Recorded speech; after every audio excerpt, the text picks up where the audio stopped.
खबरों के सिलसिले में आगे बढ़ रहे हैं। पूर्णा से खबर यहां पर आ रही है, जहां पर हिंसा वाले इलाके में आज भी कर्फ्यू जारी रखा गया है। हिंसा के बाद यवत गांव में तीसरा दिन है जब ये कर्फ्यू लगाना पड़ा है। इलाके में जगह जगह पुलिस बलों की तैनाती की गई है। कोर्ट के आदेश के बाद हिंसा के 15 आरोपी 6 अगस्त तक हिरासत में लिए गए। तो पुणे में हिंसा भड़की थी, जिसके बाद तीसरा दिन है जब कर्फ्यू जारी रखा जा रहा है। यवत गांव है हिंसा के बाद, जहां पर तीसरे दिन कर्फ्यू लगाया गया है। जगह जगह पुलिस बलों की तैनाती यहां पर की गई है और कोर्ट के आदेश के बाद हिंसा के 15 आरोपी 6 अगस्त तक हिरासत में रखे गए।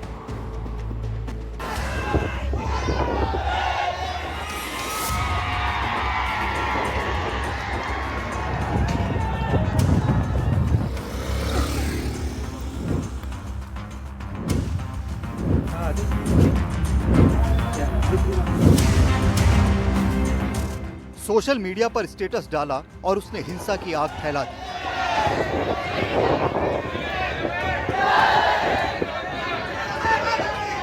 पुणे के यवत गांव में पत्थरबाजी होने लगी, आगजनी होने लगी। धार्मिक स्थल को नुकसान पहुंचाने की कोशिश की गई। दो समुदाय आमने सामने आ गए। ये शुक्रवार की तस्वीरें हैं। हिंसा और आगजनी की चपेट में घर आए, दुकानें आई, गाड़ियां आई।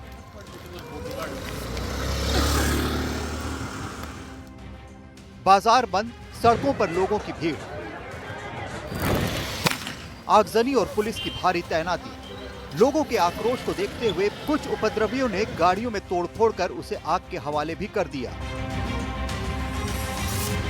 एक आरोपी के घर पर तोड़फोड़ भी की गई।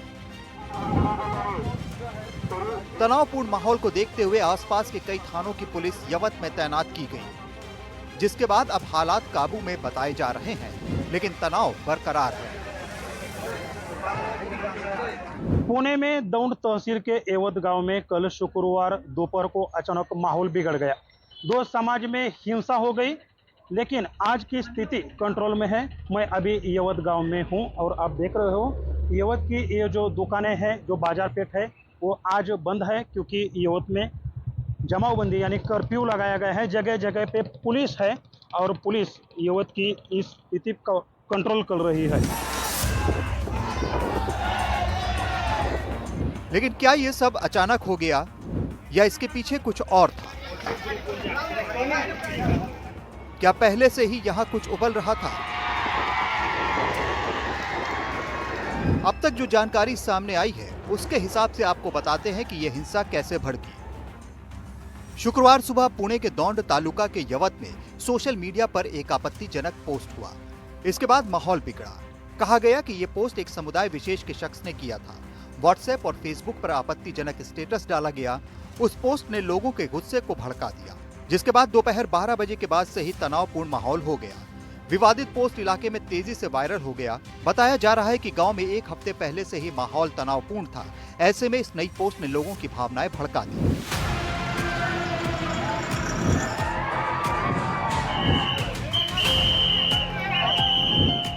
भीड़ बेकाबू हो गई। हालात को काबू में लाने के लिए पुलिस को लाठीचार्ज और आंसू गैस के गोले तक चलाने पड़े। ये बताया जा रहा है कि आरोपी बाहरी था। गुस्साए लोगों ने गैर स्थानीय लोगों की संपत्तियों को भी निशाना बनाया।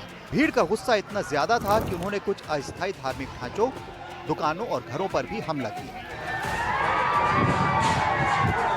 ये भीड़ सैकड़ों में थी। लोगों ने एक घर के बाहर खड़े टेम्पो को पलट दिया। इस दौरान पुलिस भी वहां मौजूद थी।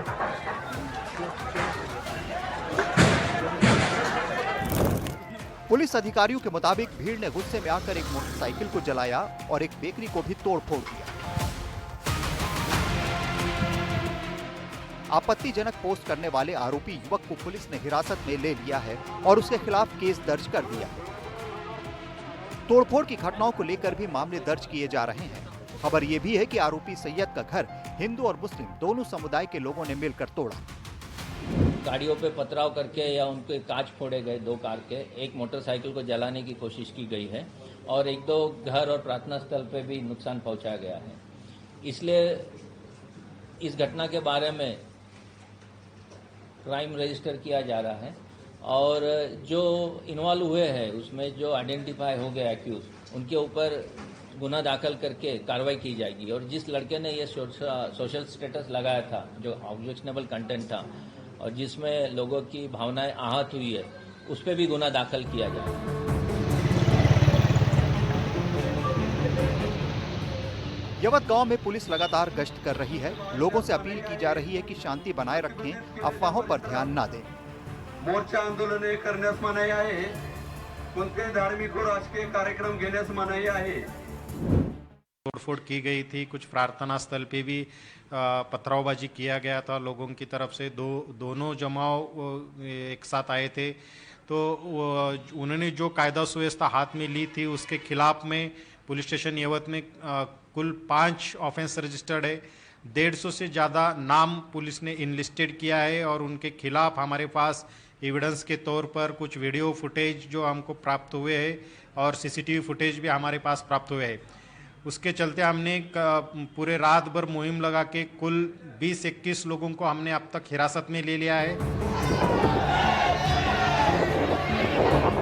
यवत में हुई हिंसा के बाद राज्य के डिप्टी सीएम अजित पवार खुद वहां पहुंचे थे और लोगों से शांति बरतने की अपील की।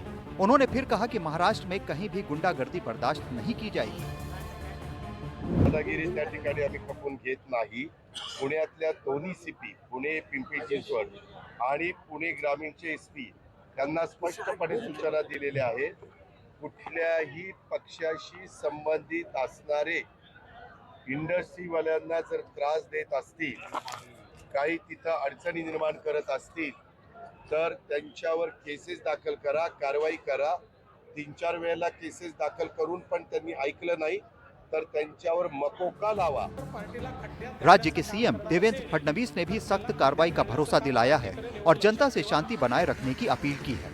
खबर है कि शरद पवार ने भी मुख्यमंत्री से इस घटना को लेकर फोन पर बात की।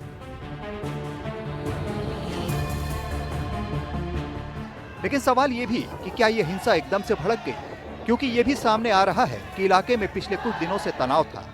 यवत के नीलकंठेश्वर मंदिर में शनिवार 26 जुलाई को छत्रपति शिवाजी महाराज की मूर्ति के साथ छेड़छाड़ की घटना हुई थी। इस घटना के आरोपी को गिरफ्तार भी कर लिया गया था, लेकिन पुलिस की कार्रवाई के बावजूद हालात शांत नहीं हुए। इसके बाद 31 जुलाई को गांव में हिंदू जन आक्रोश मोर्चा ने एक सभा का आयोजन किया। आरोप है कि उस सभा में भड़काऊ भाषण दिए गए। सभा में बीजेपी विधायक गोपीचंद पडलकर और एनसीपी विधायक संग्राम जगताप ने भी भाषण दिया था। आसपास के कई गांव में इस घटना के विरोध में बंद का भी आह्वान किया गया था। शुक्रवार को एक सोशल मीडिया पोस्ट ने लोगों के गुस्से को बढ़ा दिया।